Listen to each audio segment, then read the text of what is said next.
Not my story, but a good friend of mine was the youngest recruit to pass police training in the area for a long time.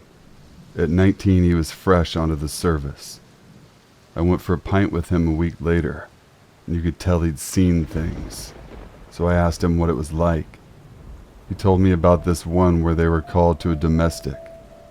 They got to the house and opened the door. Instantly, a whole load of sewer rats, not pet rats, flooded out. There was no one home. The lights were on, the TV was on, quiet, and the loud voices they heard arguing were just gone. They searched the house, every nook and cranny, and found no one. He and his partner for the evening stayed around a while, waited to see if anyone came home. But after a few hours, no one came. The neighbors couldn't even explain it, so they left. A few minutes later, they got called to the same address again by a different person stating there's a pretty heated domestic going on. This time they brought the dog squad to find people, but again the house was deserted. He said the freakiest thing was that the toilet had blatantly just been flushed when they got there, as the cistern was filling, and the kettle was now boiling. The dogs found nothing as well. To this day, he doesn't know what the fuck went on. My grandpa was a big Irish cop who started his career in Minneapolis in the mid-1950s. He always has the best stories to tell, but the one unexplainable one he tells me is that he got a call during Christmas Eve to a house with 6 bodies in it. Being the first responder, he speeds his way there and gets to the house. He walks in, gun drawn, only to find a family that looked like everybody had just had a long night and dozed off, until he gets no response when trying to wake them. He searches the rest of the house only to find a young teen girl in the bathtub with a single tear running down her cheek. Everybody seemed to have mysteriously died at once without any known cause, and he never found out what it was. My old roommate's dad was a former naval officer and then FBI agent, 20 years in the Navy and 12 to 15 years or so in the FBI. One of the strangest stories was from his FBI days. I'll paraphrase it below. A kidnapping case.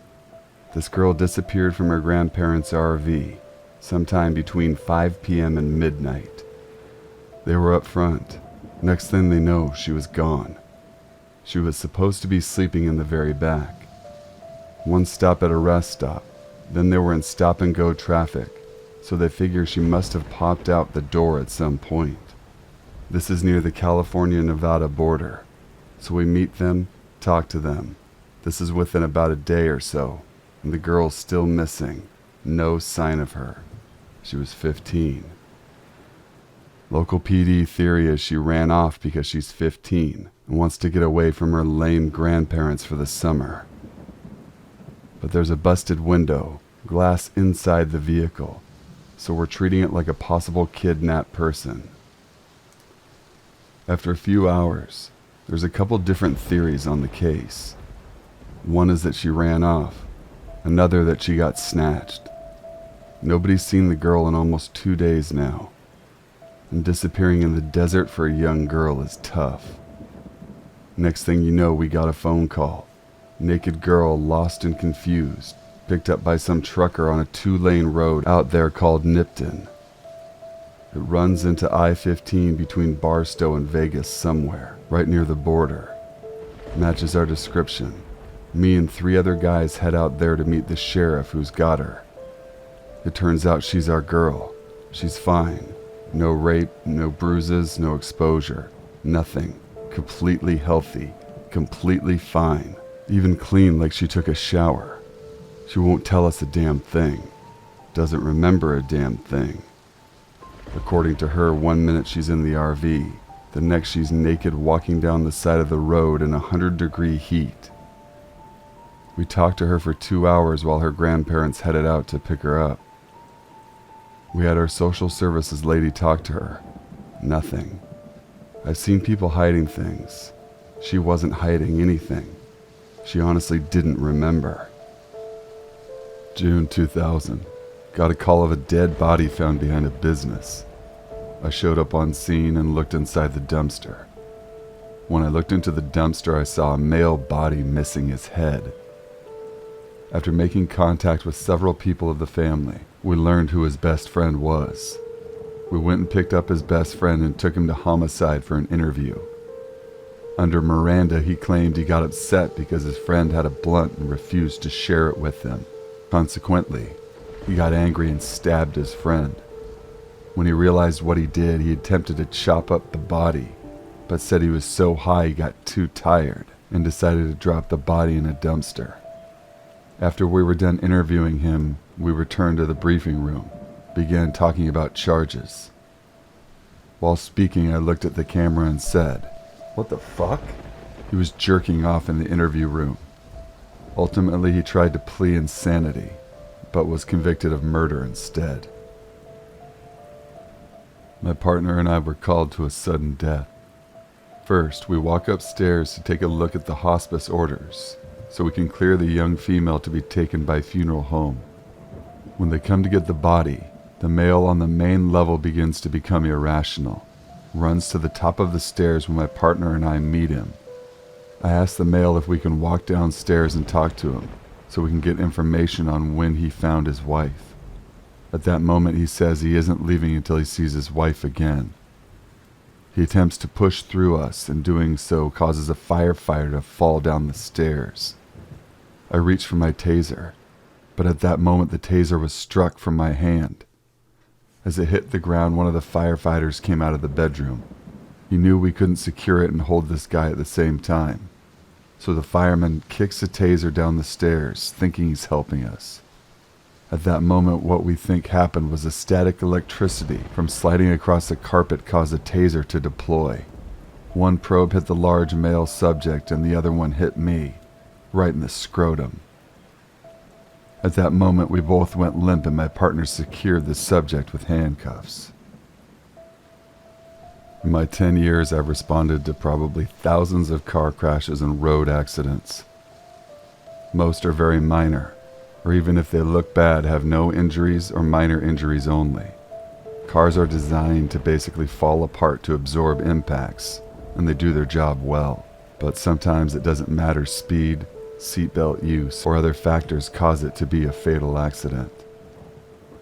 Probably the worst crash I've responded to, for me at least, involved two pedestrians, a mother and her, I think, 6-year-old daughter, maybe 5. The car driver was actually doing everything right for once. He was going about the speed limit, which was 45 miles per hour, had the right of way and everything. Unfortunately, this dumb drunk lady had decided at about 10 p.m. or 11 p.m. that she wasn't drunk enough, so she takes her small child with her to the gas station to get a 40, then proceeded to lead the child across the street into oncoming traffic because she was so drunk she just couldn't process it. The daughter, trusting her mother completely, stepped out into the road with the mom. Mom sustained a minor injury. I think it was a broken leg. The little girl was killed, knocked about 30 feet through the air and landed in the roadway. I feel lucky that I wasn't the first officer on scene. 2 of our guys left work early that night to go home and decompress. I'll always remember this crash. Seeing that little girl laid out on the road with EMS, fire, and police surrounding her, trying their best to save her little life. There were a lot of tears from first responders. I've probably never seen so many crying at a scene in public before, or since. Called out to a residence out in the boonies. This was in Wyoming, so the boonies really are the boonies. At about 11 p.m. about suspicious activity. When we get there, we are told by the family living there that there were very strange screams coming from a creek about 1,000 feet out. And sure enough, waiting outside on the porch with them for a minute, I hear it. It's very hard to describe what it sounded like. It was like a woman in very severe distress, but higher pitched, and each scream lasted for about 10 to 15 seconds. It never sounded like it was saying anything. It just sounded like a cry of sheer terror, and it repeated over and over again. We tell the family we're going to investigate, so we just walk down to the creek since it was nice out. We hear about 2 more screams getting louder as we approach the creek. By now we're both kind of freaked out. There are 2 possibilities here. Someone is getting murdered or maimed in the creek bed, or it's a wild animal.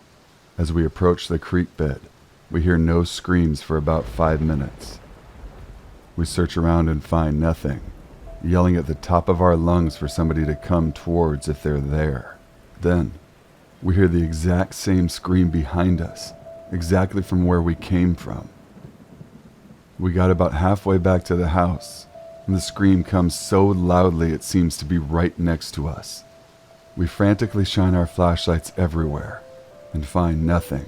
No eye glints of animals, no rustling of bushes, just silence. We trace our steps back, and the scream comes from around the creek again.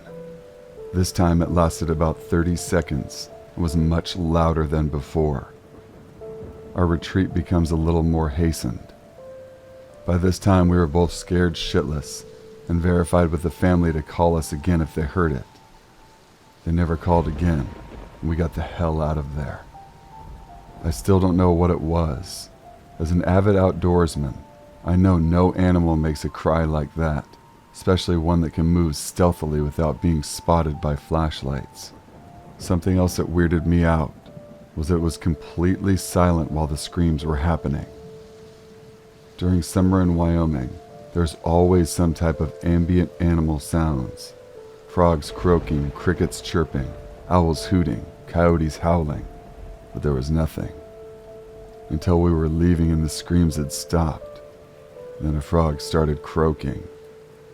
It gives me the creeps just thinking about it still. My dad was a cop for 32 years. This was one of his craziest calls. A call goes out for reported screaming. It's mid-January, important later.